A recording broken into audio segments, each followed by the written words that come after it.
thank you all for coming to the afternoon discussion on energy. As I take a look at the panel, I'm recalling, and my colleague Fan Zhang here will substantiate this, we've had a lot of conversation at the World Bank over the last several years about the importance of diversity in panels. I guess we just didn't quite make the cut on this one, so we are pretty male and, relatively speaking, fairly Caucasian. Sorry about that. But I only am the chair, not the organizer, so I can plead ignorance. So thank you again for coming, and I want to get started right away because time is short and it will get shorter. That always happens. We'll just go ahead in the order of the listing, which means, what? Oh, do I need to use this? Okay. All right, well, there we go. Now I'm super amplified. So we'll go in the order listed in the program with Thomas Leautier, Carlos Batlle, Michael Pollitt, and Shaun McRae. What we're going to do is have 15 minutes. Fan will warn you when there's 3 minutes and 1 minute, and then I guess I have to castigate you with a microphone if you keep going. So, Thomas, would you like to start us off? Thank you. There were supposed to be slides. Yeah, and there was supposed to be a clicking device there. Is it working? And there is a clicking device. Wonderful. Okay, there you go. Life is great. Hello, everyone. I'm delighted to be here. It's always a pleasure to come back to TSC. Always a pleasure also to attend a World Bank conference. Actually, I got my first job at the World Bank 30 years ago. In those days, Bill Clinton was president of the United States. So for some of us who remember, some of us, you know, it's a long time ago. And I've had the chance to spend 10 years at TSC. I'm now with EDF, the French power company. The things I'm going to tell you today are not the views of EDF. There may or may not, but certainly my expression is not that of EDF. It's my own. So whenever you want to talk about the energy sector, in particular the electricity sector, this is the first thing you should remember. Electricity is a very highly political commodity.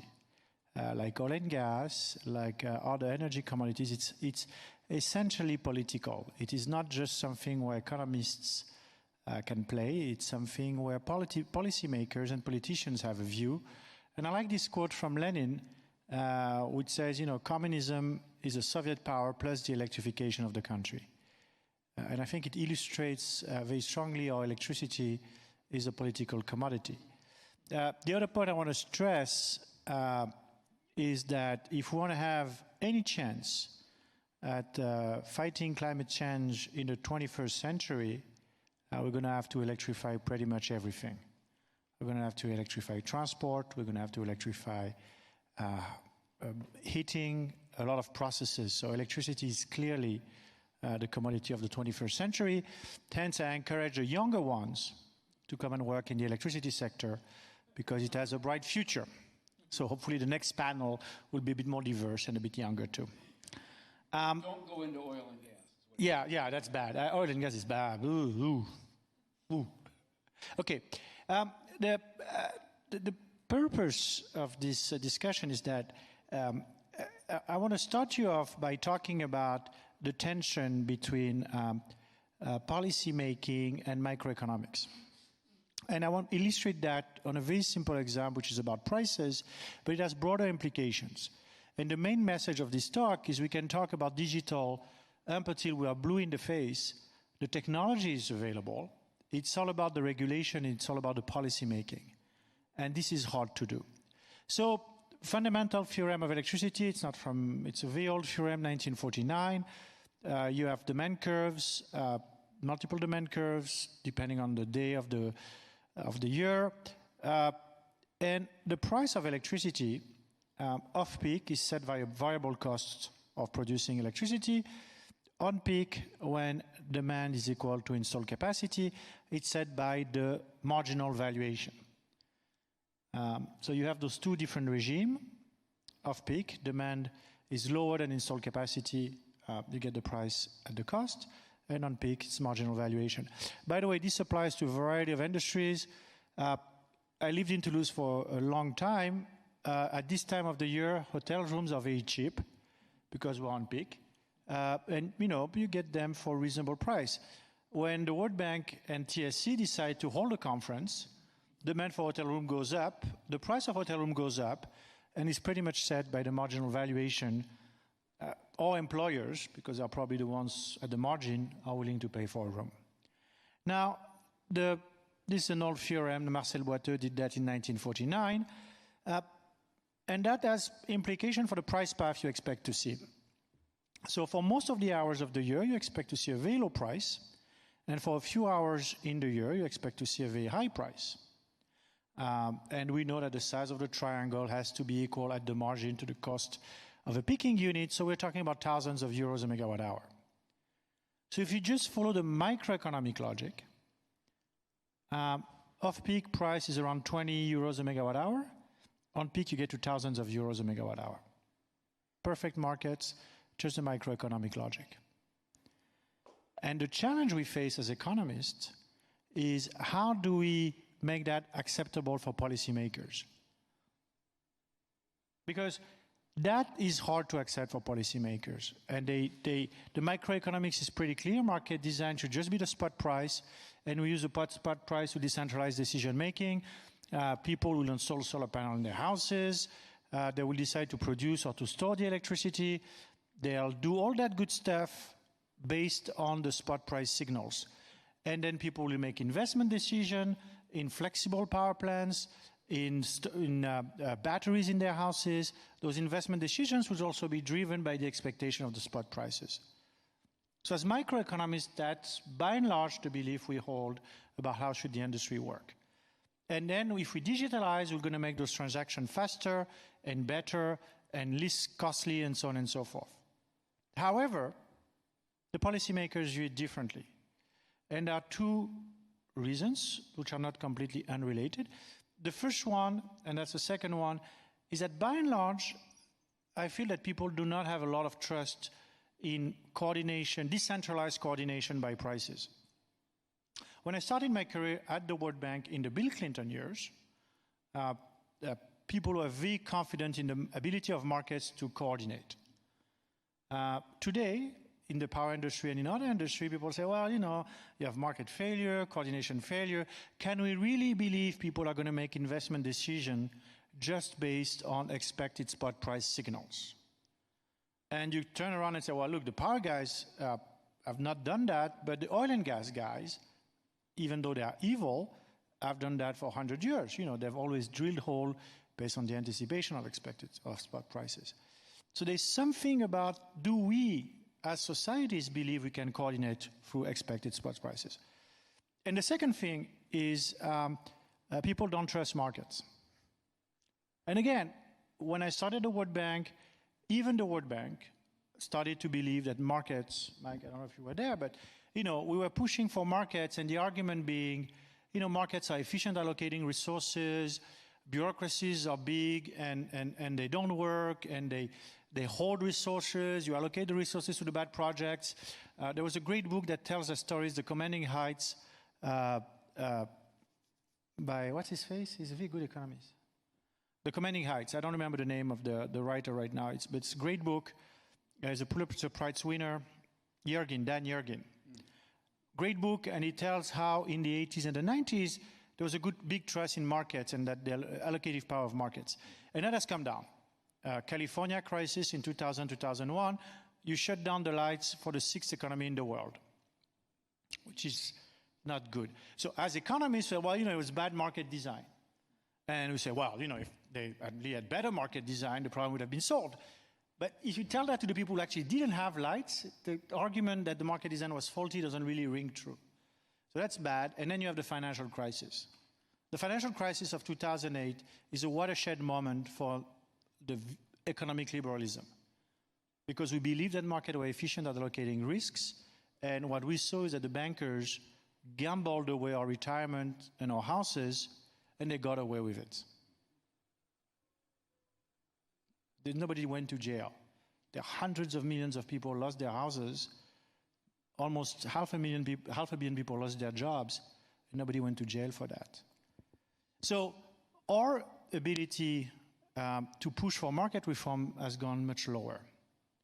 And that's the status we're in the power industry. We don't have, relying on short-term contract, on short-term prices is difficult. So a lot of reforms, a lot of policy reforms rely on long-term contracts.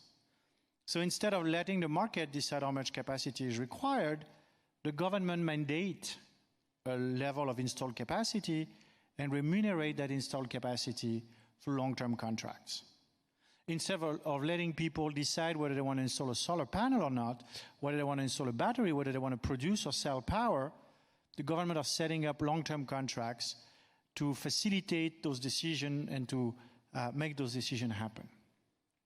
So you see we have really a tension between the signal that the spot price provides and the use of long-term contracts, which of course are more complicated, more cumbersome to use, which require a lot of knowledge and a lot of know-how, and which of course are going to create rents for information intermediaries. But that's how the politics is getting us, and that's why it's getting us. Okay? So what should we do as economists? I think there are three things we need to do. First, we need to be competent. That's always a good thing. Never hurts. The second aspect, I think we need to be humble. Now, I mean, you need to recognize that we present a view of the world. As economists, our view is about efficiency. We believe efficiency is good. Policymakers have a much broader spectrum in their decision-making toolkit. There's efficiency on the one hand, there's politics on the other, there's acceptability, there's social acceptability, it's a much broader toolkit than just efficiency. We have only one criterion. If you maximize welfare, the nice little triangle, you're home free. If you're a politician, it's a much broader set of contingencies, set of constraints you need to take into account. I remember explaining once to a politician about capacity markets and why they are evil. And he told me, well, look, that's well and good, but I need to get the votes. Right? And that's really, so we need to be humble and recognize that our view is only a limited window into political decision making, but we also need to be persistent. Markets have proven formidable, and even though they need to be regulated, even though we need to be very careful about market concentration, we need not be naive about the power and the efficiency of markets. It has proven to be very effective in the past, and it can unlock a lot of value. The energy transition, it's hundreds of billions of dollars of investment per year. If we get the good, and a lot of it is going to be digital, but not only digital, but there's also going to be a lot of physical assets. If we can get better regulation, if we can get just at the margin a bit better way for markets to function and to operate, we're going to save billions for our country mates and for the rest of us. That's it. Thank you. Thanks.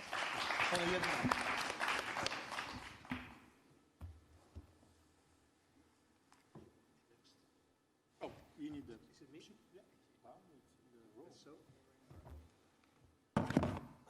Okay, so first of all, thank you very much for the invitation, and for me it's a pleasure to be here, and I'm sure that I'm going to have a lot of fun in this panel just after listening to Thomas-Olivier about that. Probably I'm going to send similar messages with a different perspective, and my main objective is at least try not to sound as a communist, especially after listening to him.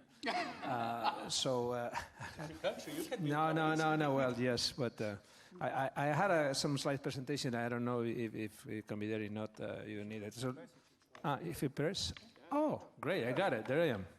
Great. So, so let me make a quick spoiler in what I want, the message that I want to send in 3 minutes, so that you can sleep for a while to get ready for the next presentation. Is going to be much better than this one, for sure. Talking about imperfect markets, all these kind of things.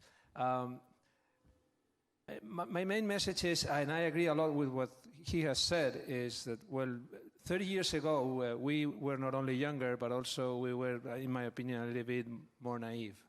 and we decided that electricity markets could be a great thing. I mean, it was decided more than 30 years ago, but actually implemented 30 years ago. My main message is going to be that the circumstances have dramatically changed. And one of the circumstances that have changed is, first, that we have turned into what we thought it was risk, and now we have realized that it's uncertainty, and it's a huge uncertainty that we're facing in the future evolution of the system. That changes a lot the paradigm in which we were towards we were thinking that we were going, first thing.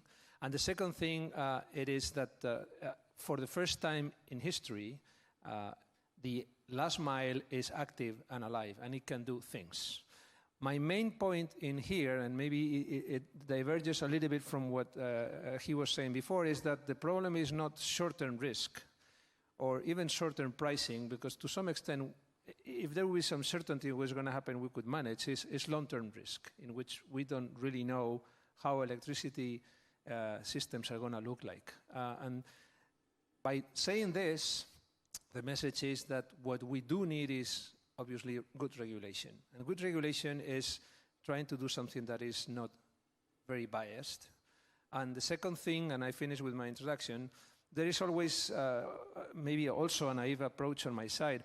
I tend to, when I listen all these arguments that I buy on efficiency, as opposed to the willingness of politicians to do policy, to develop policies, I always tend to think that well, considering certain acceptabilities, social issues and such, is a way of looking for economic efficiency. I mean, it is more than numbers, but if the regulator implements something that is not going to be accepted, then it will be more inefficient because the system will not work. And I understand that it is difficult to put this with a derivative in a piece of paper or even in an academic paper, but I tend to refuse the fact, as a regulatory design guy, that this is not also economic efficiency. So considering all these other constraints that I would say. So by this, I'm not going to say anything very interesting. So how did the future look like? And how does it look like now? And one comment first is that if you look at this graph from 2016, what you can see there, especially if you look into, for example, the case, to mention one pathetic country, Spain, or some others that are not so pathetic, Italy or Denmark, you see that there are, for example, big increases in the renewable penetration in those places, and all of them were driven by regulations. Good or bad regulation, but always regulation. It is not about prices, it is not about efficiency, understood as in the limited way, just regulation. So Silvio Berlusconi decided in 2014 that solar PV was great. They put a heck of a money on the table, and solar PV boosted in Italy. In Spain, the government thought that they were going to be as smart as they were with wind, and they ruined it. Regulation is finally what matters. And I know it's kind of frustrating when I talk with my students at MIT, and I tend to say, look, you can know a lot about technology, you can know a lot about, if you want your company to make money, you have to do good regulation. The most important department in a utility is the regulatory department. I mean, this is what you have to take into consideration, in my opinion. Obviously, I teach regulation, so what do you want me to say? But one thing that Vivian was saying, is there actual disruption in the electricity sector? I don't think so. I mean, windmills. Well, the first windmill was from the 19th century for producing electricity. It was there. California invested a lot in windmills in the 80s. It was not really disruptive. The technology was there and be a little bit more expensive, but it was there. Is it really disruptive to have storage now? Not much. I mean, we have had storage for years in some countries, and this doesn't actually change anything dramatically. Same thing for rates. I picked there the example of the tarif bleu, la option tempo. It has been there since 1990. And we are talking about dynamic pricing and things like that. Is actually anything really disruptive in the electric sector? I don't think so. It is true that all these things have developed farther away, and obviously this is going to mean that it's going to be a change, but there's nothing actually dramatically different, as for example has been, don't know, my wife, she works for the TV news, and obviously broadcasting on TV has dramatically changed. This is not the case for electricity. The only thing that could be a little bit disruptive, that is a message that I want to send, are energy communities, which is this idea that, well, independence, I can leave the electricity, I can be independent from the electricity system, I can disconnect, I can produce my own electricity. All these kind of things can be somehow disruptive, in my cynic opinion, simply because it's an idea or a choice that people can do not to pay for the bill of investments that have been done in the past for them as users and consumers. But this is a different, that's why regulation is so important. So I wanted to mention just how thinking evolves. There is this report that we made at MIT 3 years ago already. The main ideas were developed in 6 years before, or 3 years before that date, 2013. There is a very nice report from the World Bank on the need for reforms, very recent, and that also is leading to the same idea. We need to change regulation. And what do we need to change? Well, let me jump this. What happened 30 years ago? Well, the context was that on the supply side, there was only one technology that was expected, CCGTs, so it was not a no-brainer. Okay, we want new generation, it's going to be CCGT, it's going to be gas, so let's allow for some competition on General Electric, Alstom, and that's it. This was one thing. It was only utility scale. It was a unidirectional system, top-down, that was it. Demand side was still really inert. So, well, we could expect some demand response in the short term, but the demand response in the short term is not so relevant in 99% of markets in the world.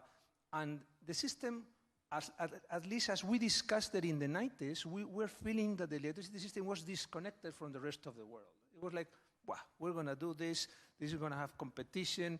Everything was completely as a unique optimization problem, right? What's the situation now? Well, the situation has dramatically changed. On the supply side, we have pluri-technologies that we don't know exactly how they are going to evolve. They are multi-scale, multi-directional. They are even linked with other sectors, transportation, tons of uncertainties on that side. We have realized that the demand side is completely unpredictable, not only the growth. Now we expect that it might be decreasing, but we don't know exactly which is going to be the impact of the full electrification of economy, to what extent it's going to be, all these things. And more than that, now end users in the last mile can disconnect from the network or can produce their own electricity, so they are actually really elastic, but not elastic in the short term, which is not so relevant.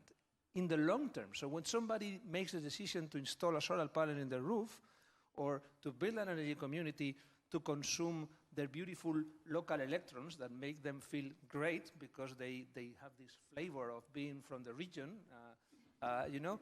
Well, this... Terroir, like that's the thing, that this didn't happen in the past. So this is a completely new idea. I was 2 weeks ago talking with the minister in Colombia, and she was telling me about we have to improve our long-term planning because we're like, whoa, but your future planning is just to guess and forecast what people is going to do in the first place. And then you have to complement. So I don't really think that governments are actually making full decisions on behalf of everybody, but they have to more or less expect what people is going to do at the distributed level and complement what they think is going to be lacking to some extent. So it is really a very challenging effort.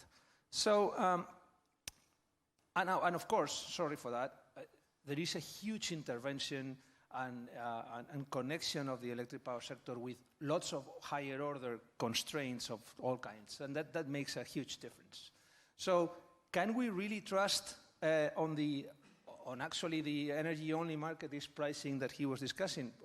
I don't think so. It's just a question of uncertainty. And there is this PhD thesis from the 40s from Knight highlighting the differences between risk and uncertainty. And the problem is that now the uncertainty is so overwhelming that we cannot expect really that they're going to be efficient investments. For whatever reason, and I'm sure that Michael will talk about that, we know that the electricity sector is short-sighted. very incomplete.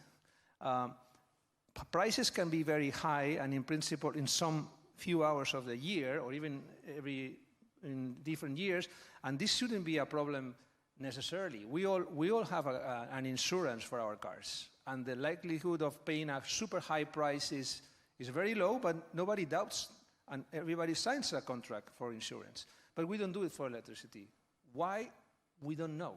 It's just tradition, whatever it is. So in this context, when we can expect? Well, what we have to do is first improve pricing. This might mean that even if we don't like it, we have to realize that large utility scale investments are not going to come on a merchant basis anymore. But maybe we have to be honest with ourselves and try to think of ways of coming back from this competition for the market that it is maybe more efficient than just going back to the cost of service regulation from the past, as for instance some investments in the UK are pointing towards, or in some other countries, or as we have done with renewables until very recently. This would be the first thing.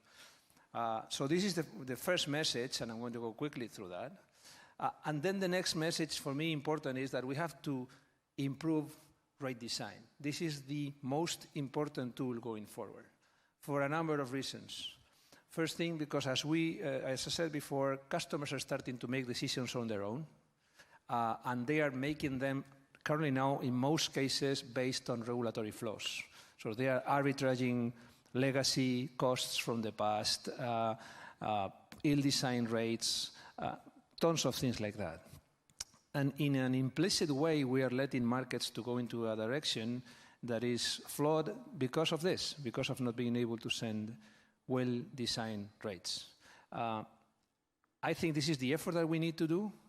I know there are countries, and I'm somehow engaged into that. In the UK, for example, they are doing a nice job in trying.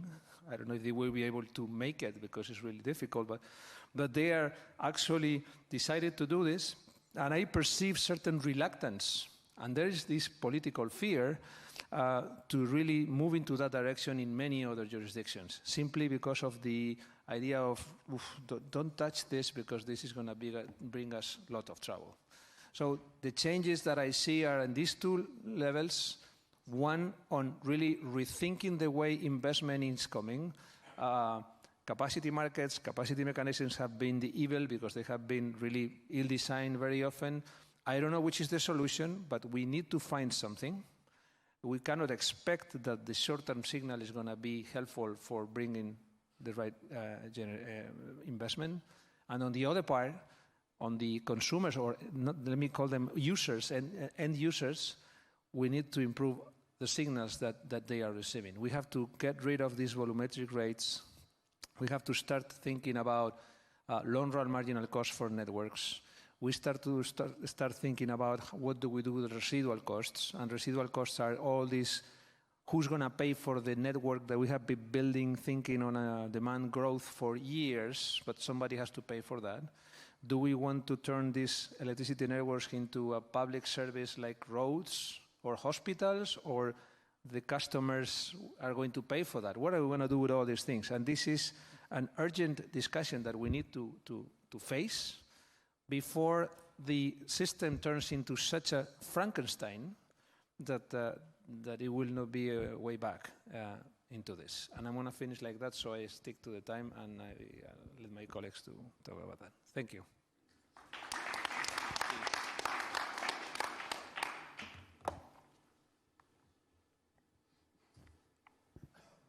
My slide's about to appear.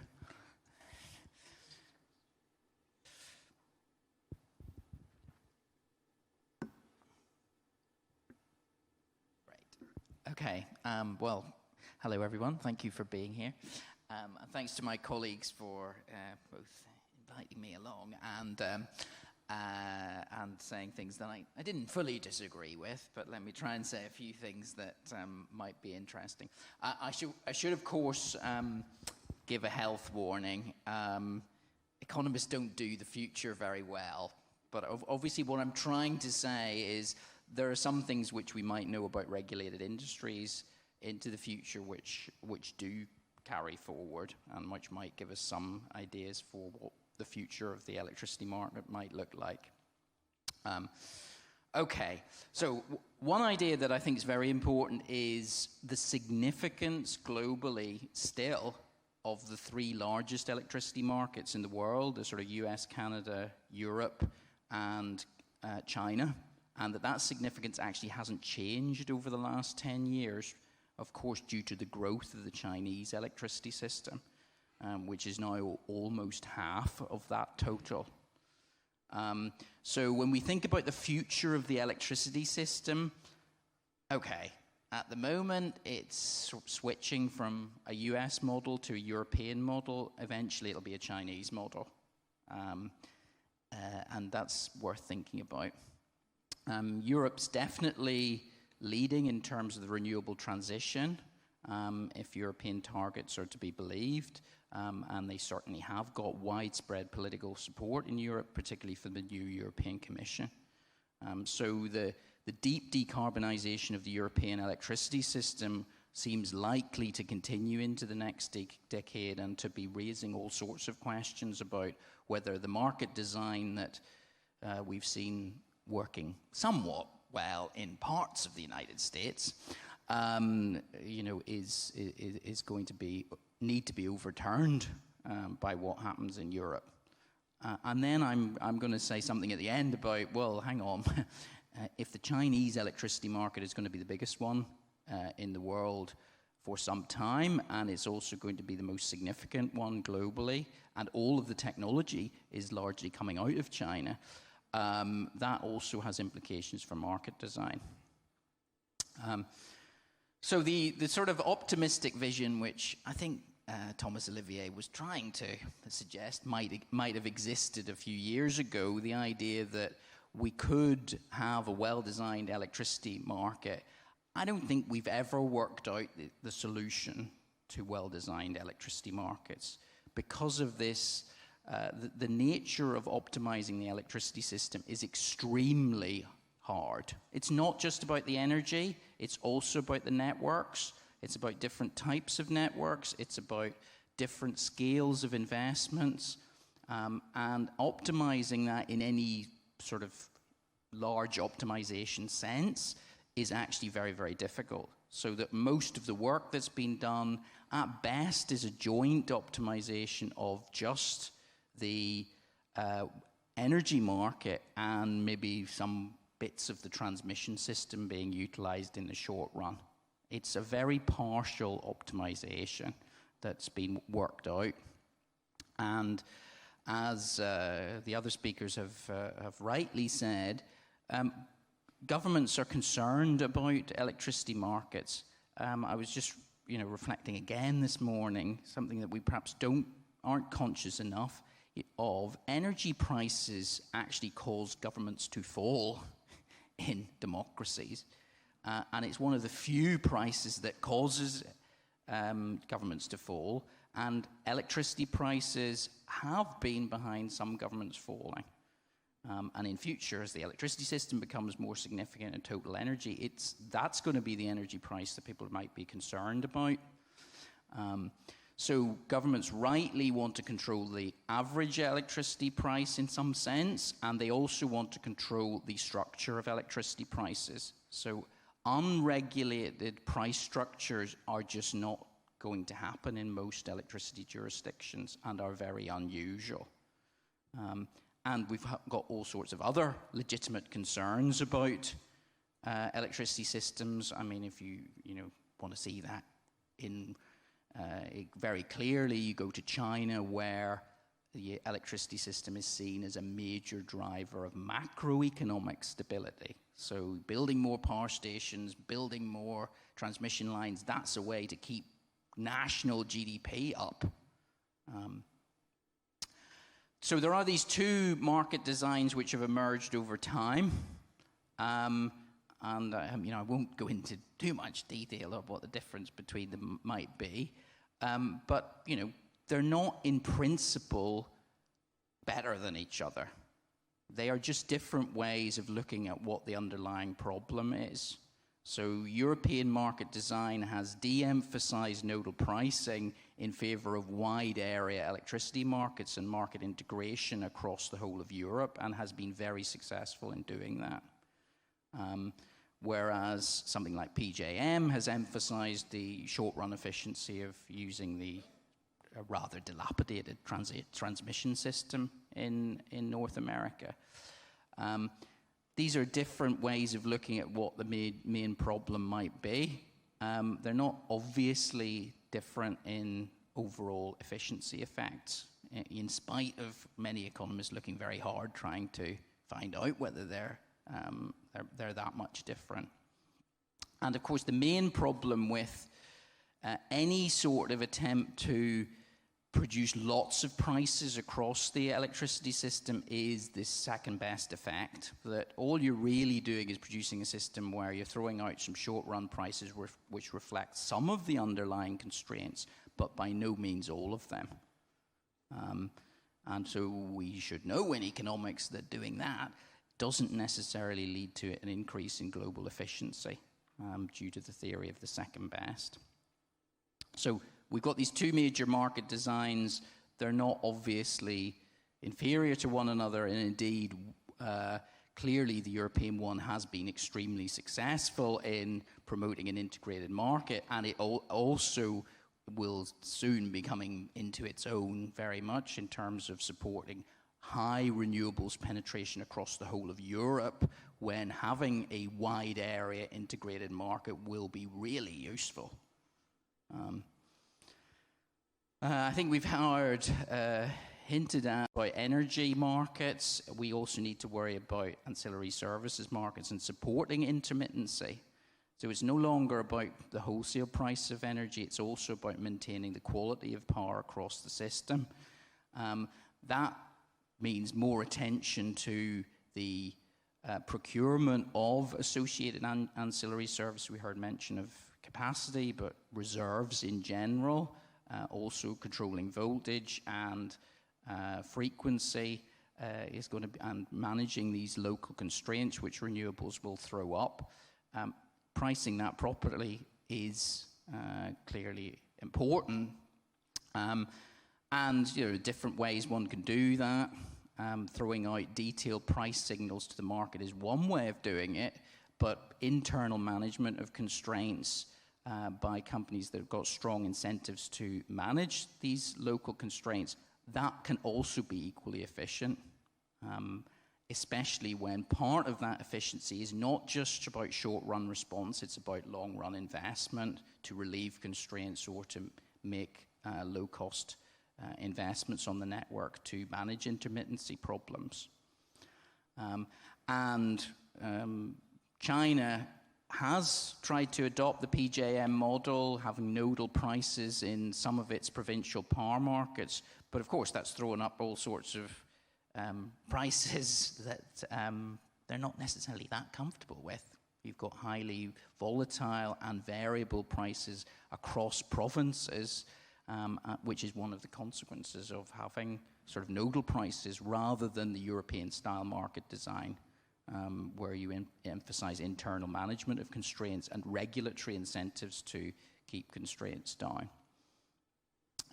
So I think there's this fundamental idea which you certainly hear lots of electrical engineers talking about, the idea that in the future we're going to have more prices in time and space in the electricity system, and that's going to be at the essence of market design in the future. Pricing to devices is the sort of extreme version of that. But it's important to say, Carlos and his colleagues have done some work on this, that actually this is not very popular with consumers. Consumers in general don't like finely differentiated prices. They might accept some price differentiation in terms of time of use, but the idea that they accept real-time pricing by location and that governments like that sort of pricing regime, there's very little evidence that that's the case, and there's good economic reasons why consumers don't trust businesses that offer them business models like that. You know, in general, consumers want an all-in price for a service, and they do like bundled prices, and they do like price insurance. But, you know, maybe that will change, but it only changes usually if customers get very sophisticated or think they can make major they can make, you know, large consumer benefits from playing the system. Okay, so, you know, in terms of future market design, I think you've got these two fundamental economic principles at work. More prices, which is the Schweppe spot pricing model, or you want some sort of internalization of all these constraints and a sort of more Coasian approach where things are done internally or via long-term contracts. And the actual prices that people see are simple. So what might we imagine will happen in the longer term? And this is my last slide. I'm not sure that we can take the market much further. I think we have to think about combining prices and control in a highly intermittent electricity generation driven system. And one of the things one might imagine about a system that really did have huge amounts of intermittent renewables connected to it is that we'd begin to ration electricity by priority order. People would be signing simpler contracts for power which guaranteed availability and maintenance of power to devices when power was available. And that would be genuine, more internet-style pricing. Whereas with the public internet, the speed on the internet slows down if the internet is congested, and that's a publicly acceptable way of handling shortages of capacity. And I suppose one of the reasons to think that this might actually come to pass is there would seem to be a difficulty thinking about whether the Chinese electricity system will ever be characterized by lots of market-determined prices. One could much more easily see a Chinese energy system which integrated price signals with control of supply according to how much, or control of demand according to how much supply was available. So one can imagine solutions into the future which can make more use of a combination of market signals and quantity rationing of electricity given the underlying supply that's available. Thank you.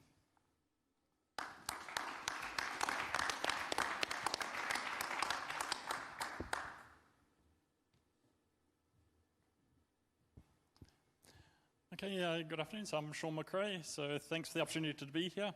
To be honest, after this morning's talks all about 5G and 6G, I was feeling a little left out, coming and talking about sort of utility pricing, which is sort of a topic in economics that goes back 100 years or more. So, but at least I think even the 6G, we need to charge the phones, so there's still some relevance for that.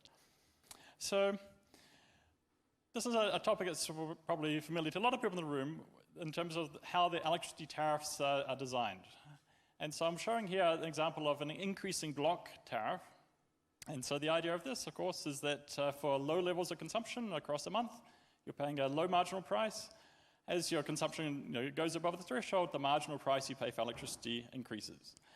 Now, this is actually a tariff design that's being increasingly adopted around the world. So we talk a lot about dynamic pricing, but as Michael just said, there's not many places adopting real-time pricing. Instead, a lot of countries, utilities, and even the United States are switching to this type of increasing block tariff. Now, the thing with this tariff is that this is not, of course, reflecting the cost of supplying electricity. So the marginal cost over the usual range of consumption is going to be flat, as I show on the graph. Typically, in a lot of countries, so I'm doing a case study here for Colombia, the lowest tier is somewhere around what the correct marginal cost of electricity would be. So we might ask, well, why do we have these types of tariffs? And so there's type of arguments that get used. So one argument could be that these are providing a lifeline service for the low consumers so that even the poorest households in a developing country can access some quantity of electricity. There's also this distributional angle that we're recovering more of the costs of providing the electricity service from the higher users who are assumed to be the richest users. And then there's a sort of third argument that sort of comes into this. It's the idea that we should be trying to encourage conservation from those high consumers. That someone using 1,000 kilowatt hours a month, we should be sort of giving them a price signal, just telling them that they should be consuming a little bit less electricity. And it's this last point I think we should drill in and ask, is this really what we want to be doing? So I'd argue that conserving electricity, this shouldn't be a policy objective, because this is going to conflict with a lot of our climate and development goals. And just 3 examples from places that might seem that they have nothing in common: Kyrgyzstan, Ecuador, and California. But these are all places with this type of nonlinear pricing for electricity. And so in Kyrgyzstan, this was a tariff that was introduced 4 years ago, and so my colleagues and I sort of did some field work in Kyrgyzstan looking at how consumers responded to the introduction of this type of increasing block tariff. And so one of the effects we see is that there's a switch away from people using electricity for heating towards using other forms of heating, and particularly indoor coal stoves for heating. And so we could think of lots of reasons that's undesirable. And in fact, in Kyrgyzstan, in the years after the introduction of this tariff, we see an increase in local air pollution. Another example coming from Ecuador, where they have this type of nonlinear tariff as well. So the government tried to implement a stove replacement program, shifting households away from LPG stoves towards electric stoves, so induction cooktops. And so this was not successful. There's a lot of problems with the program, but part of the reason is that the tariff structure was such that even though there were some subsidies given, sort of a fixed subsidy on people's electricity bills, the marginal incentive was such that it was still going to be cheaper for the household to be using LPG than using electricity. So the tariff was sort of working against the success of this program.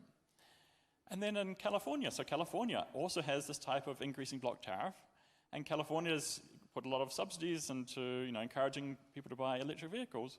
And what we see, that given the relative prices of gasoline and electricity in California, electricity prices are so high for many households that if they have a plug-in hybrid that can run on either electricity or gasoline, it's going to be cheaper for them to fill it up with gasoline than with electricity.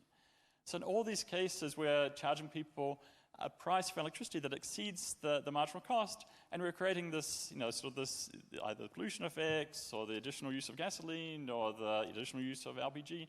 And so, we sort of want to get away from that type of tariff. And so my colleagues here have talked, a lot about what type of tariff would be optimal. And I think that's sort of the basic idea here would be familiar to most economists. We sort of think that the right way to do this would be a 2-part tariff with a fixed charge and then marginal cost pricing for the per unit use. And so we think about the household paying a variable charge per kilowatt hour that's going to be the same no matter how much the household consumes a month, or whether it's a rich household or a poor household. And so this price per unit would be equal to the marginal cost, subject to the caveats in terms of marginal cost pricing that Thomas was talking about. So I was going to say something that that would be completely uncontroversial in North America, but I know not the case here. But where does this marginal cost come from? So if we have a nodal pricing in the wholesale market, then this will give us the correct pricing for the household, potentially at an hourly level. At least this is down to the sort of transmission level, and so this is sort of those prices are available in a lot of markets in the world today. In the future, this could even go to finer level prices, even more detailed prices, right down into the distribution network to sort of capture the constraints that exist in some distribution networks. So we also want these prices, the incentives the households face, to reflect the external costs associated with their electricity consumption. And so this is easy if we're sort of basing these prices on the wholesale market prices, as long as we're sort of including the external costs in the generation offers that we're using to do the generation dispatch. So we have these variable charges, and so ideally this would vary hour by hour, minute by minute potentially. But even if these were varying month by month, then this is still going to be a lot better than what we have currently. So then on top of this, we're going to have some costs that potentially not going to be recovered through these variable charges. It's not necessarily going to be the same as fixed costs, so some of the fixed costs could be recovered through the variable charges if there's this variation over time in the variable charges. And so this is, so we have this sort of fixed monthly charge that the household will pay. And so the proposal is we may want to vary that fixed charge based on the household characteristics. So a tariff like this is going to give incentives for efficient adoption and use of energy-saving and energy-using appliances. And so in a world where we have these options now for households to generate their own electricity, we think a lot about energy efficiency, we want to give the right incentives there, but also now we have these alternatives for electrification of transportation, for heating, for cooking, and we want to give the correct incentives to the households to use electricity there where appropriate. So this talk is based on a case study we did in Colombia, looking at the electricity tariffs in Colombia and using household survey data to look at the incentives of the household created by the existing tariffs and then some ideal tariff based on the principles I talked about. And so what I'm showing on this graph is some analysis of the incentives for adoption of solar panels in Colombia. Okay, so the red line is showing the percentage of households that would want to adopt solar panels for different prices of solar panels given the existing tariff structure. And so what we see is that at very high solar panels, the current tariffs in Colombia are creating this incentive for the richest households to install solar. That's because they're the ones who are paying this very high price under the increasing block pricing scheme. So under an ideal scheme, all the households will be facing the same price, and then you'll no longer have this incentive for over-adoption of solar at high solar prices. In the future, where solar panel prices become much lower, then the relative benefits of the two tariffs would flip.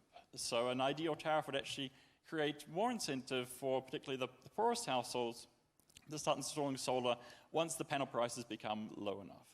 So what we see is that with the current tariffs, we're creating this distortion in the households' incentives for installing solar.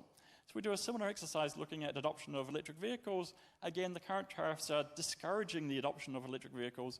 If we think about the richest households who would be the ones most likely to buy electric vehicles, they're currently paying a high price for electricity, and it's not going to be, it's going to be less worthwhile for them to do so relative to buying a gasoline vehicle. So so we sort of know the right tariff. So we want to set the correct variable charge based on marginal cost pricing, and then recover the other costs through a fixed charge. But this creates a problem. How do we set the fixed charge? If we set the same fixed charge for all of the households, then we're going to see a change in the household welfare from the current tariff that's shown in the graph on my slide. And so the households with the lowest income are going to be worse off under that type of tariff. These are the households who are benefiting from the current tariff because they're paying the low price, they're not paying any fixed charge. The households who would most benefit from switching away from the current tariff would be the richest households.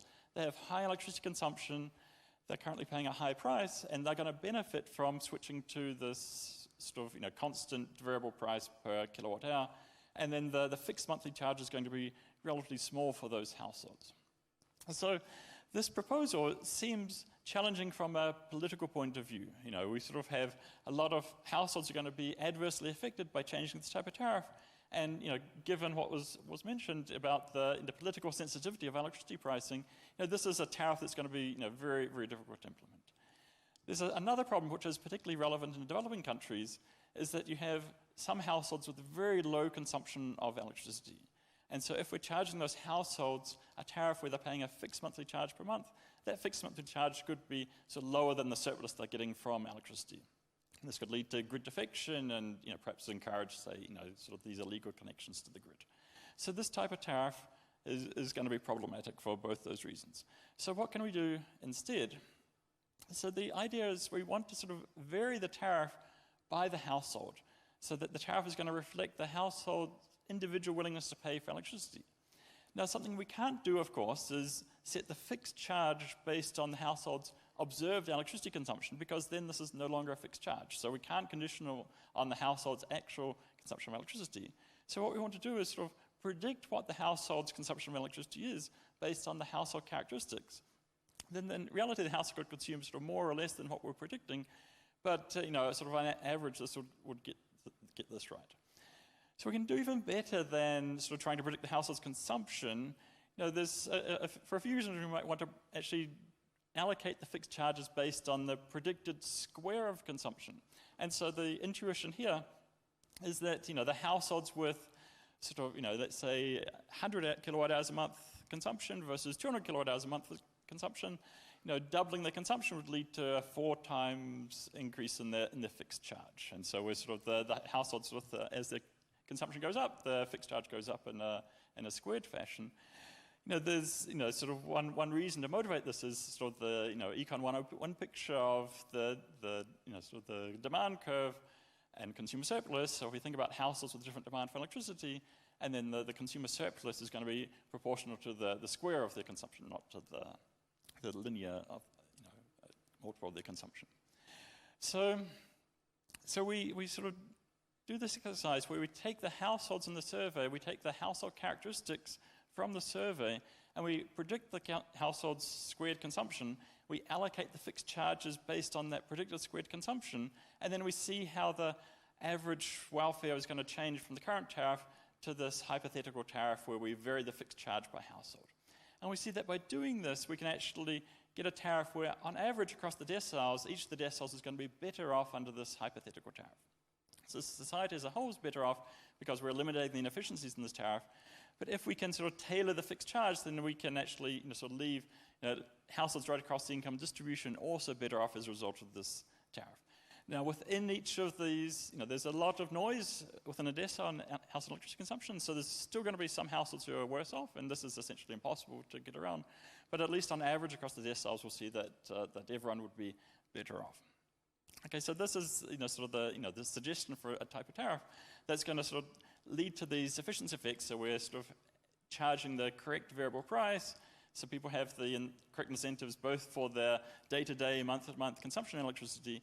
They have the correct incentives for their investments in both the energy using and then the energy producing assets, so the energy efficiency, solar panels, electric vehicles, and so on. But then, we suggest doing this in such a way that this is actually going to be politically feasible. And, and we have some thoughts on the computational ability, so the extent to which the utilities observe data about the dwelling characteristics, then this is potentially feasible as well.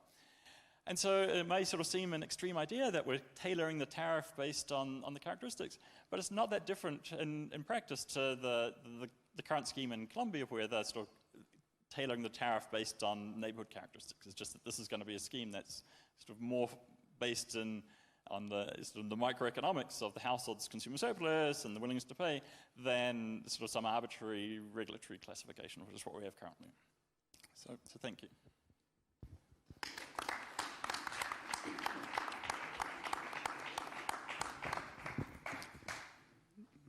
Well, thanks to all 4 of you for some really great and certainly very timely and well-timed presentations. This is really good.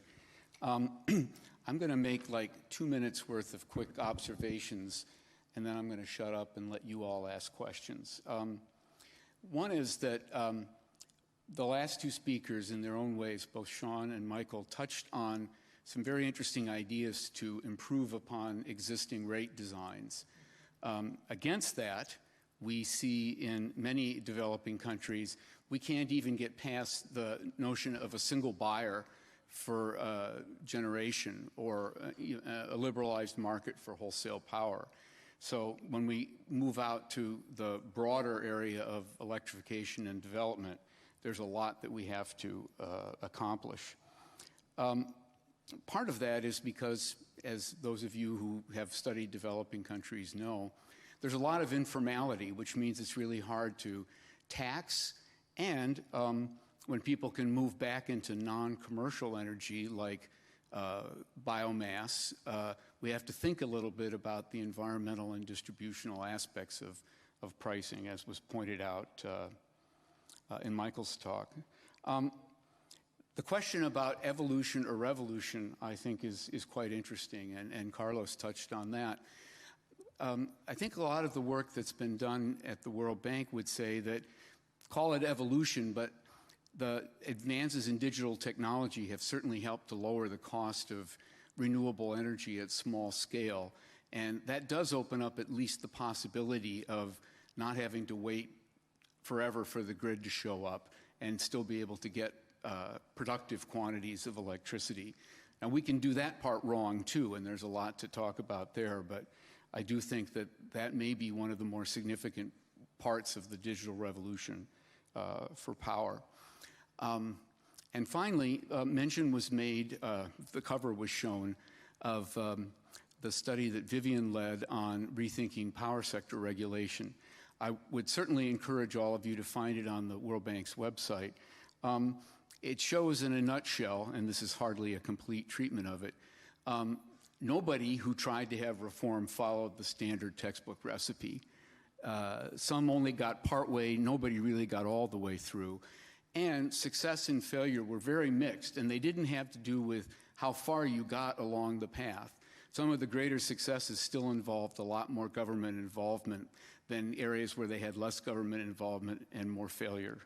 So that's an interesting thing to think about as well. So let me now invite you all to ask questions of the four speakers here. I'll be glad to pass around the microphone, or actually the inevitable intrepid Stefan will do it. Okay, well, let's... Say who you are, please, and then go ahead with your question. Thank you, Paul Numba, World Bank. I'm Regional Director, Infrastructure for MENA. Thank you for the excellent presentation. I would like to bring us back to the Internet of Energy, which I think is a theme which is cross-cutting today, right? So I just want you to give me your readout. I mean, to which extent you believe that the digital aspect of the digitization of the economy is going to change dramatically or substantively the power sector. I've heard stories about smart grid, smart metering, everything that brings me to believe that you may now have a possibility really to connect the dots between what the consumer and the consumer preferences are and what the grid is likely to be able to deliver. And in addition to everything else that you have mentioned, which is including the choice that is provided to the consumer to switch off because he can also afford having service provided by his own supply. So if you can just give me a little bit more clarity, what would be, I mean, that Internet of Energy, because it was not very clear to me. I mean, if I understood you well, I thought we are not really any close to that. So, Frank, were you asking all the panelists? Why don't we go ahead and take answers to that, because it's a big question, and all four of you may have thoughts, and then we can move on. Yeah, let me just, what digital is going to do, in the first order, is that you're going to move from a centralized power system.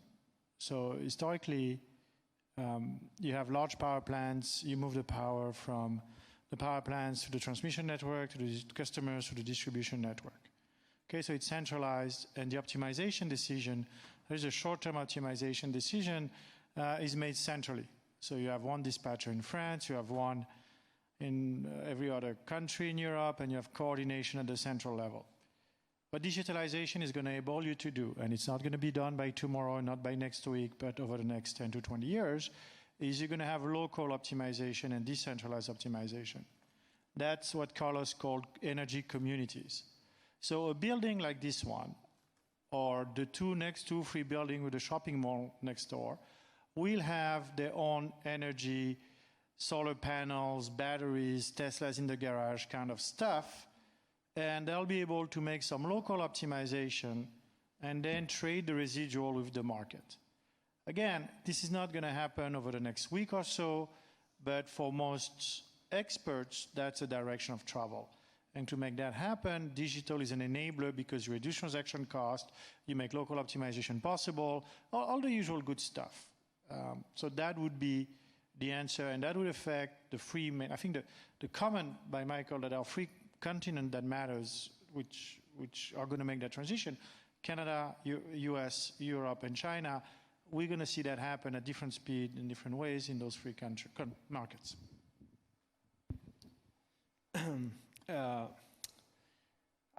I shouldn't say so, but let me play a little bit the David Advocate point of view. The electric power sector in general, the energy sector, is an extremely capital-intensive sector. So when the electricity markets were liberalized, the big chunk where we could expect some improvements was on the investment side.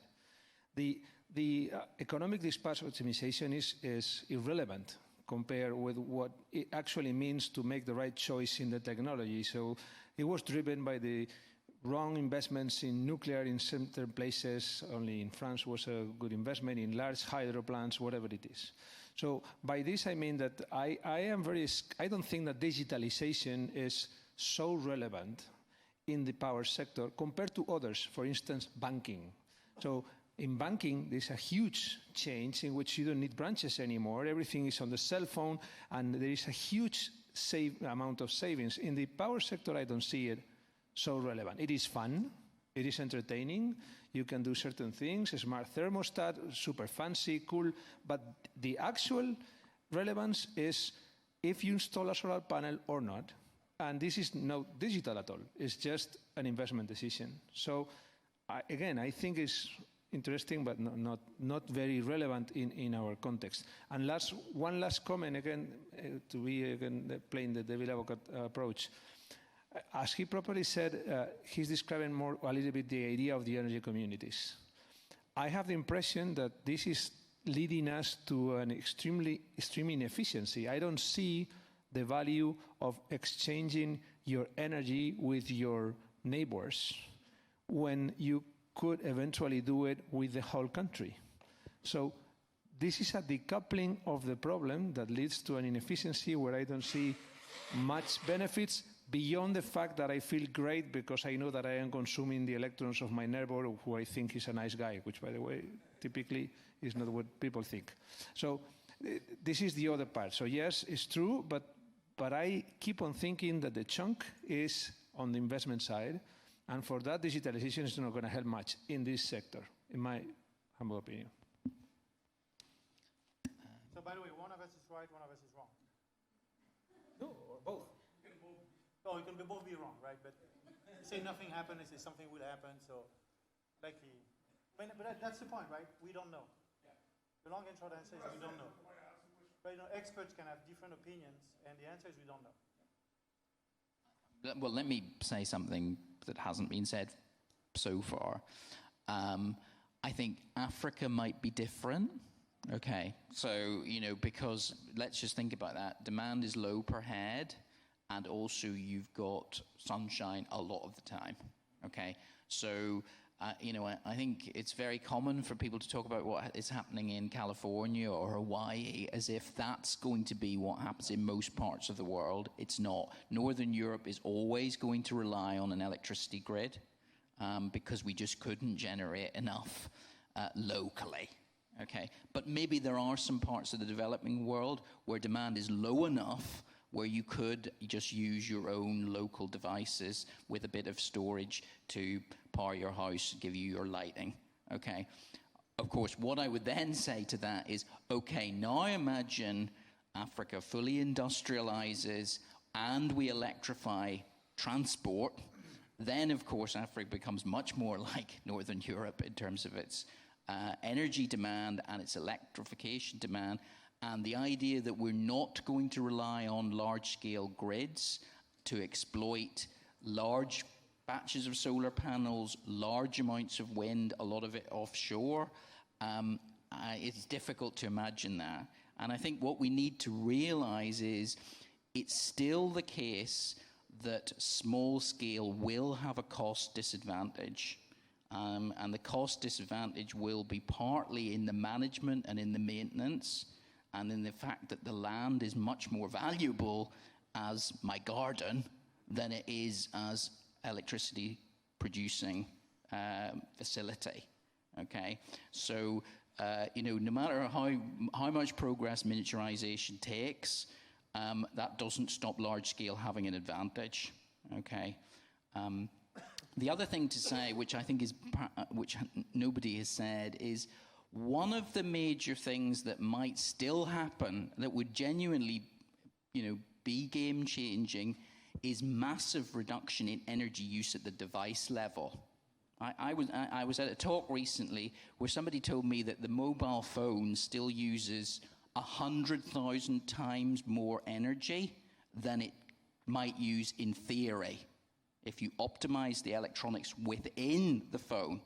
So, the idea that that digitalization is just about what is happening outside the energy-consuming devices and isn't partly what's happening in the way the device consumes energy. There's still massive technological progress that's possible in that going forward. Yeah, I'm of the view that this is, often there's these buzzwords and, they're not going to change the world like they're always predicted to. I think in the case of sort of developing country context, I agree with Michael that, things could be different there, and we can certainly see that sort of smart grid technology could have an effect on sort of solving some of the unique problems. So in particular, thinking about the issues of sort of billing and payment. And so I know there's sort of experiments going on in terms of being able to do remote disconnection and reconnection in order to sort of improve bill payment. And then the other issue is in terms of managing the flows in the distribution network. So developing country where, the distribution network hasn't been built out as much as it is in a developed country, and perhaps there's issues of controlling the load on the distribution network. That's going to be easier to do with this sort of technology. And I think this is probably less of an issue, at least currently, in this sort of rich country context. So I think there are potential benefits. The challenge, of course, is that we're talking about large quantities of data, and often the existing utilities don't have the capacity to sort of manage this data in the systems. And so sort of building up that capacity to make use of the data, both for benefits in terms of the customers and also benefits in terms of maintaining the network, is going to be important.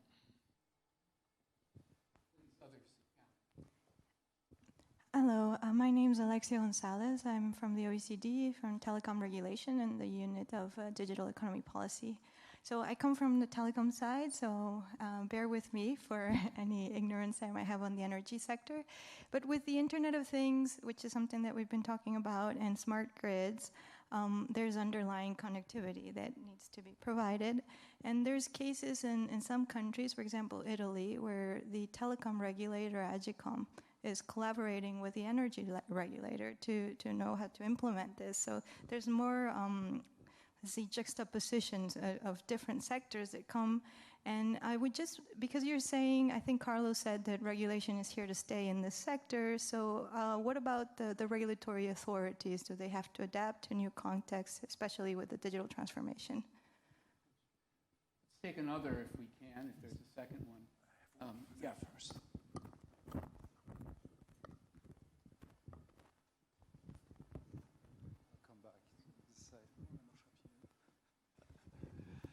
Claude Cram from the TSE. So maybe I missed a point, but apparently all four of you spoke about the production plants, but this is a conference about infrastructure. So what is your view about the transmission grid? Particularly in Africa, many things occur out of the grid. So do you think that your point of view, for instance, the two-part tariffs and so on, is a useful tool to understand how to finance the infrastructure tool, the infrastructure assets?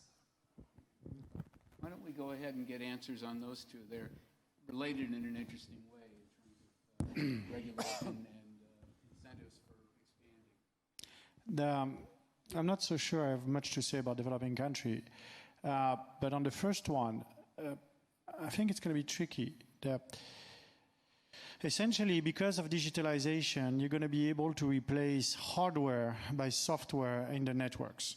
So, for example, instead of building a new transmission line, you're going to be able to rate the line dynamically. So it's a bit technical, but essentially you're going to measure the capacity of the line and the capacity of the network in real time or in quasi-real time, and going to say, this afternoon we can move 200 megawatt on that line. Tomorrow it's going to be a different day, different condition.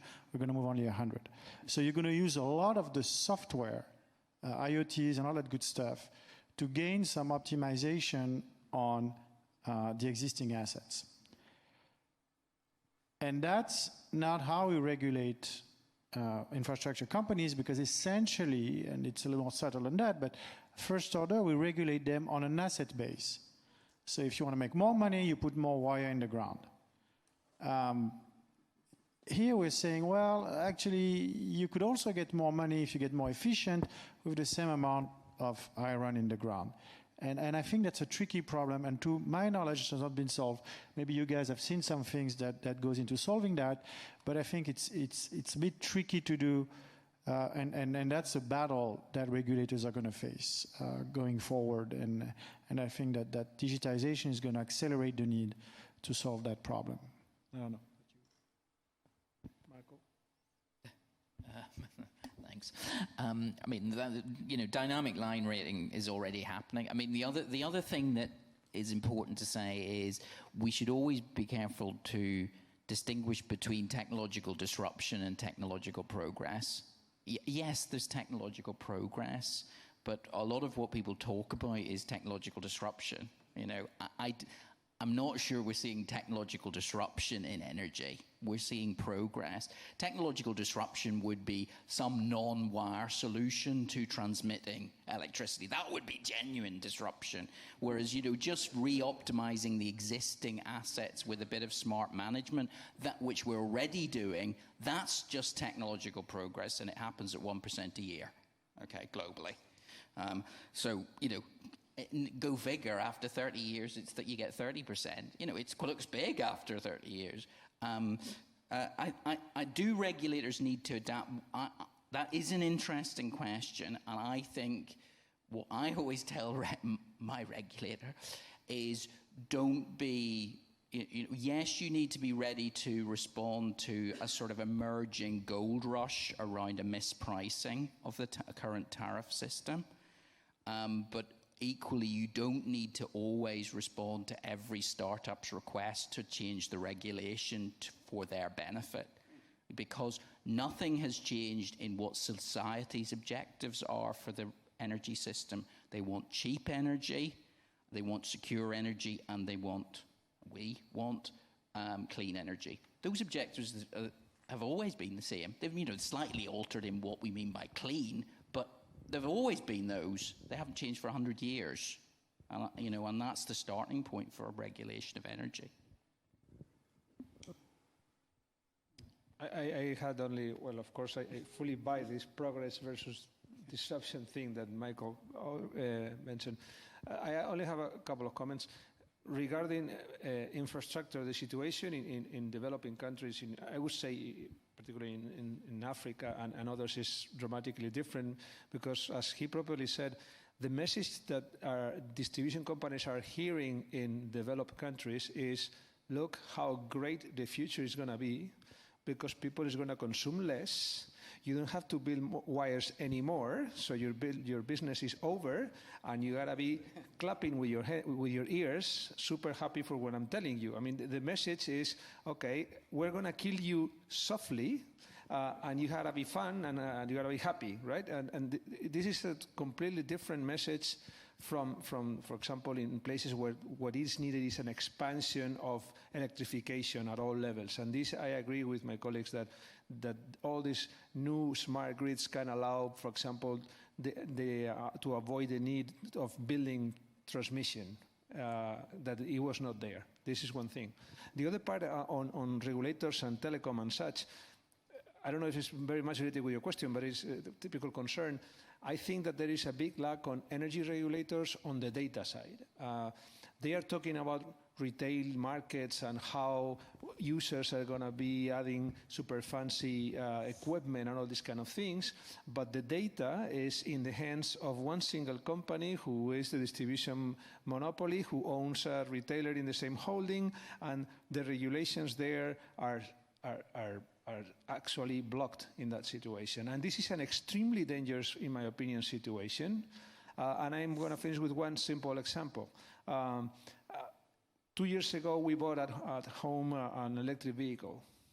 And the electric vehicle, we charge it at night, and the consumption is easily 10 times the consumption of the rest of the house.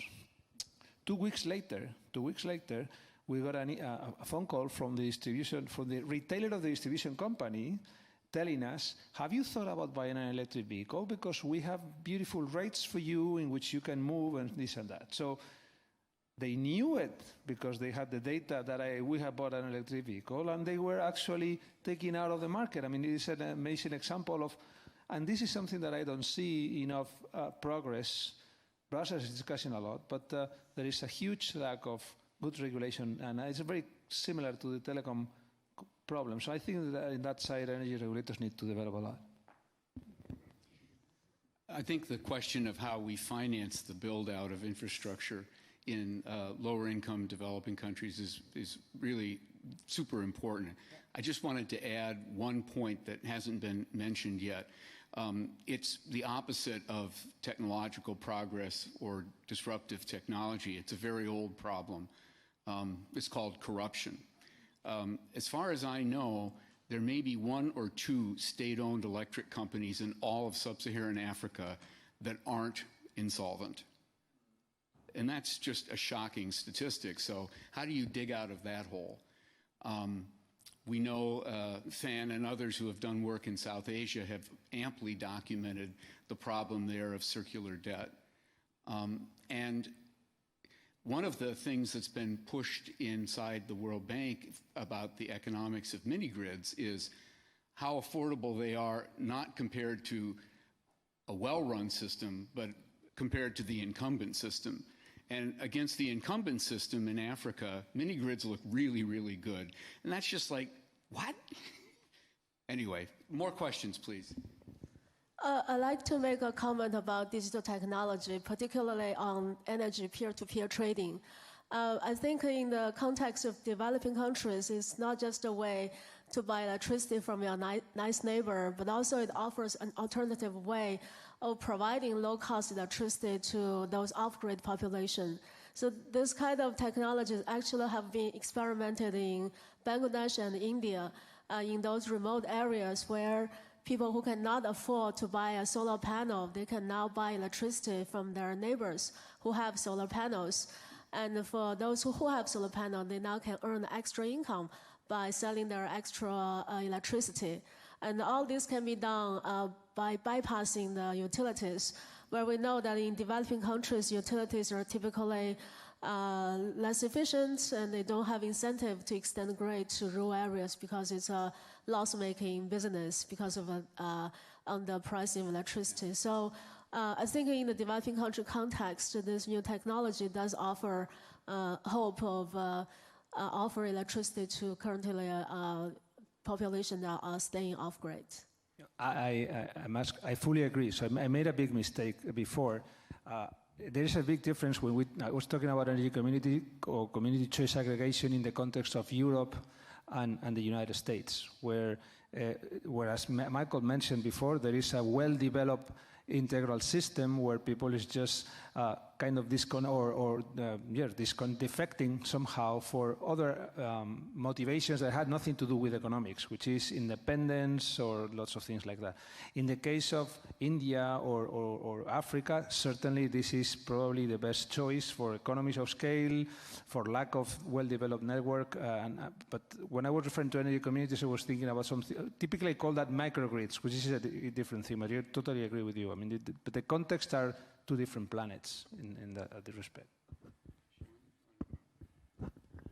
So I can see this as a nice transition, sort of, for households who don't have electricity. But I think as a long-term solution, I think this would be sort of seen as somewhat unsatisfactory. I mean, so there's going to be households prefer to have grid electricity rather than having their own solar panel. And, I think, if I was relying on my neighbor for electricity and then if there's a problem, I had to get him to fix the solar panel, then, it creates even bigger problems. And so I think there's, just these huge issues about reliability on these type of microgrids that, it's hard to see that changing anytime soon. Other questions out there? Oh, please, go ahead. Yes, hello, Xavier de Coster from the World Bank. So also coming from the telecom side, thank you very much for the great presentation. It was really like a crash course on energy regulation and we learned a lot. I had a question on the end users, the consumers. I had the feeling that it was very oriented to the residential market and perhaps less to the business consumer market. So if I can make an analogy in the telecom sector, the business consumers, they are very different. They have different needs for telecom connections, so much so that even the European Commission in their guidelines on relevant market has identified a specific relevant market for business consumers. And so would the recommendations and insight that you have provided, which seems to me more related to the household market, would also apply to the consumer market, to the business market? Are there some specificities from the business market that we do not have in the retail household market? And thank you. Great question. Is there a second one before we go back to the panel? Questions? Not at that point. Okay, panel. Just go ahead. Yeah, that is a great question. Okay. One thing to say about the business market is to realize there are a lot of small business consumers. Okay, most business consumers are in the UK. There are many businesses that consume less than the average household. Okay, and small businesses are interested in the same things as household. They're interested in price stability. They're not interested in playing the electricity market. So actually among the business community, there's a lot of variation, and it's only the largest consumers that are interested in, you know, sophisticated tariffs, can make their own investments. So one needs to be a bit careful about the business community, because there's actually a lot of behavioral businesses out there where, look, I'm too busy running my business for you to worry about this. And actually one of the problems we've had on some of the projects I've been involved with, where we've been trying to interest businesses in demand response and providing ancillary services to the market, is you explain to them, well, you know, if you interacted with this market regularly, you might make £1,000 a year. Okay, that sounds like a lot of money to a household. And they say, look, it's not worth the hassle. You've already wasted more of my management time talking to me about this. I'm not interested. So I think we need to be careful about, you know, thinking, oh, businesses, they're rational. They're going to be interested in money on the table. You know, not if it's not significant for their business. Well, that is absolutely true. Still, there are large businesses. So, you know, there are the super large business like the steel mill or the aluminum smelters, for which electricity is an important cost. It's an important driver of their economic performance. And typically those guys who have professional buyers from a commodity at that magnitude, and then you'd have professional discussions, and they would be most economic. And Michael is absolutely right. The small business is not interested, but certainly the very large businesses are also interested. And then you have another category of businesses, which are the coalition of medium businesses. So typically that'd be a supermarket chain. So every supermarket is not that big, but when you add all of the outlets of a supermarket chain in France, then all of a sudden stuff starts to happen.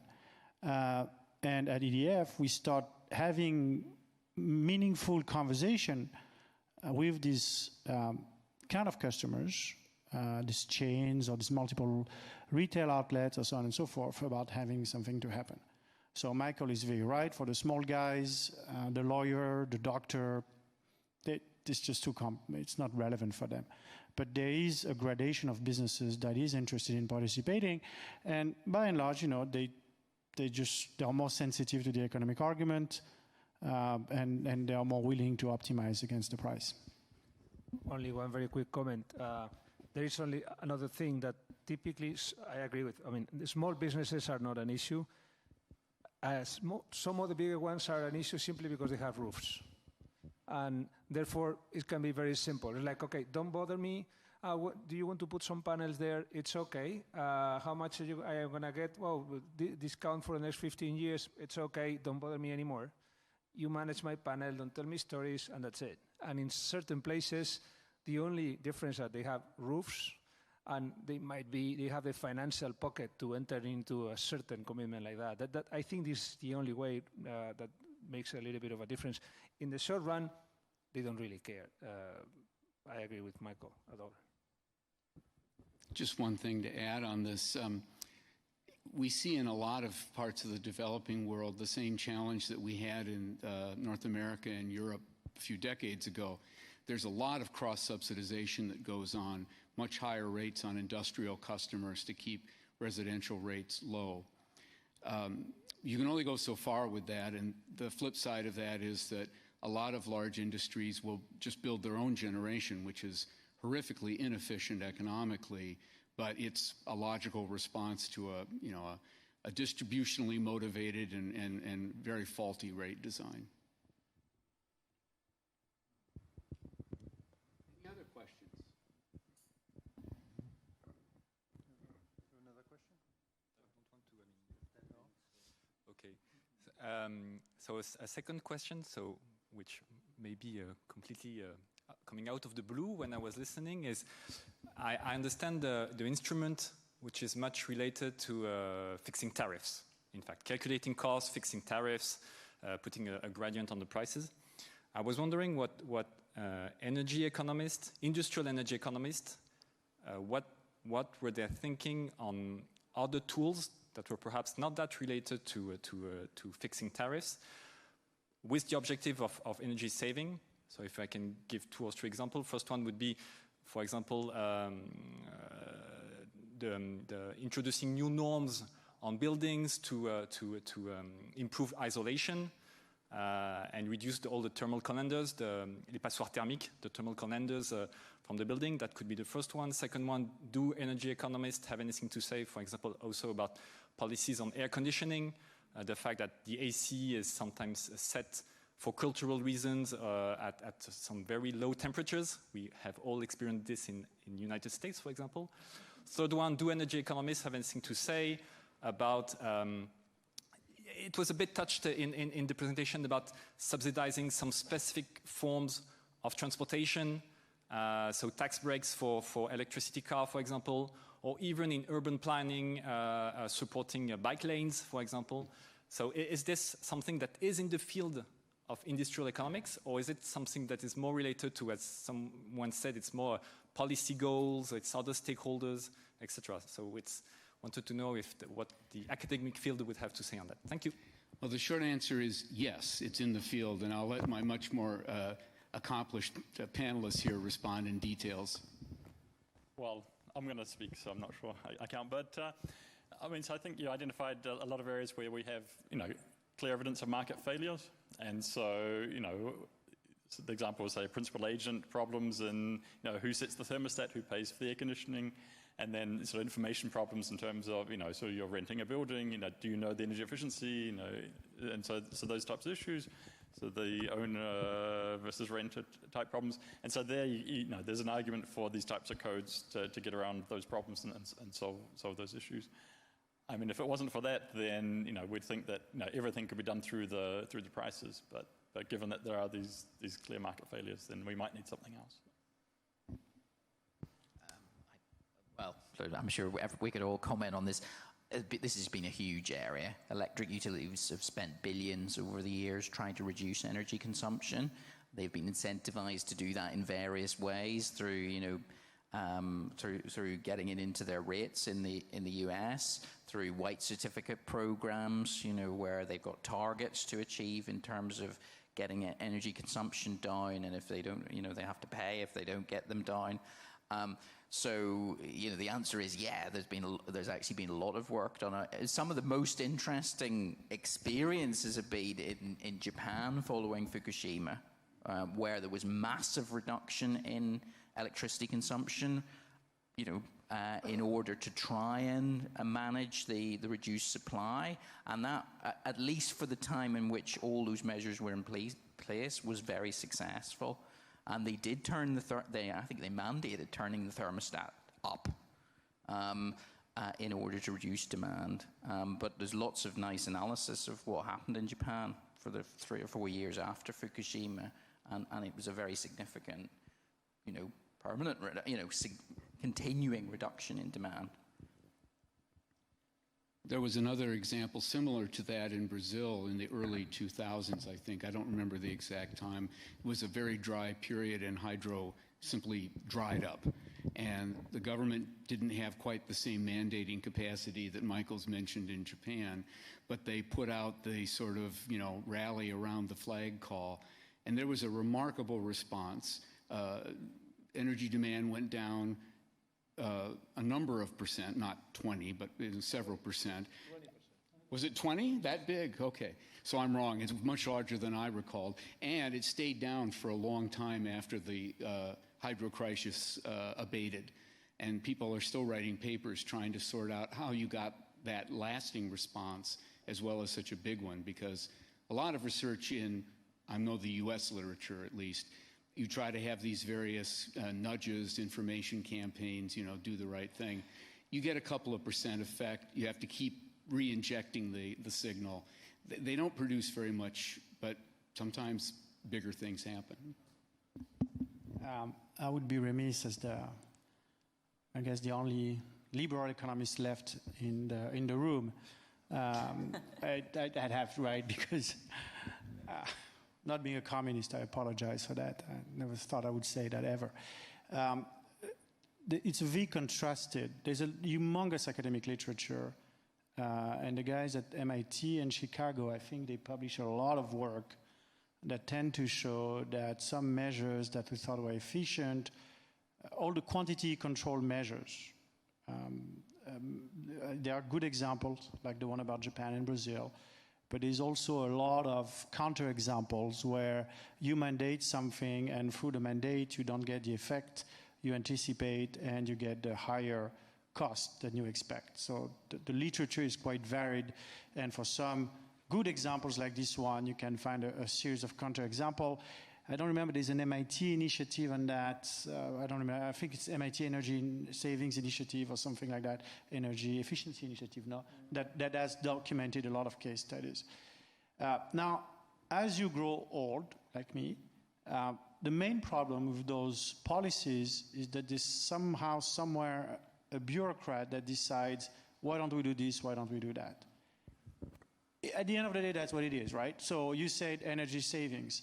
Okay, so in France, there's a big debate about energy savings, and it comes down to a civil servant deciding whether we're going to choose this criteria over that criteria. Should it be energy saving, or should it be CO2 per square meter of building? And you get into a political discussion, and as in, you know, negotiation, political negotiation, and this and this and that. So, as usual, it goes down to the good thing about prices is that, you know, they are kind of objective, and as soon as you get into the non-pricing stories, it gets very political in negotiations. Thomas, you set an admirably low bar for being a liberal economist. Yeah. I doubt that any of us up here would disagree with you on that. But I also note, Michael at least emphasized what is in effect the ultimate inability to make long-term commitments. Regulators could swear that they'll not intervene, but they'll intervene. So part of what we have is the challenge of being liberal-minded economists in the energy areas, trying to figure out how to give advice to regulators that makes them feel a little better about not intervening quite so much, and when they intervene, to use the right tools. Only one comment. For those of you who have lived in the US, as it is my case, there is the US is another planet compared to Europe. Here we are ultra energy efficient compared with that country. So there is amazing. So the potential of energy efficiency there is 10 times larger than here. As a way of example, in Texas, people have the air conditioning running 24-hour, 7 days a week permanently, because simply when they come back from work, they don't want to have their house a little bit warm. I mean, it's another planet. So this is also, to some extent, why when we listen to the potential, I think that we are in different galaxies. All those smart thermostats that could be set to take care of that, and nobody uses them or they bypass it. It's too much work, yeah. Well, we're getting almost to 4 o'clock. In fact, it's 3:59.